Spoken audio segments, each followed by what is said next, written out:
Praise the lord. నీ చుట్టూ ఉన్న వాళ్ళకి నీ విలువ తెలియచేయడం కోసం నువ్వు కింద మీద పడిపోయి టెన్షన్స్ పడిపోవడం వల్ల లాభం ఏమీ లేదు. దేవుడు నీకు ఒక అవకాశం ఇస్తాడు. ఆ అవకాశాన్ని కనుక నువ్వు యూజ్ చేసుకున్నావా, అప్పుడు నీ చుట్టూ ఉన్న వాళ్ళకి నీ టాలెంట్ ఏంటో, నీ విలువ ఏంటో ఫుల్ క్లారిటీ వచ్చేస్తుంది.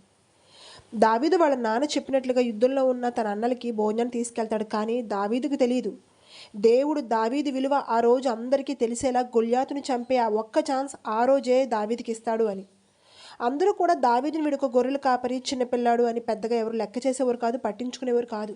కానీ ఎప్పుడైతే దావీదు దేవుడిచ్చిన ఆ అవకాశాన్ని అందిపుచ్చుకొని గొలియాతుని చంపేశాడో అందరూ షాక్.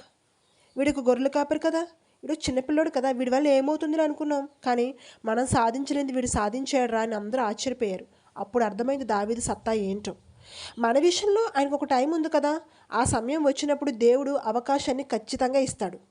ఆ రోజు ముందుంది.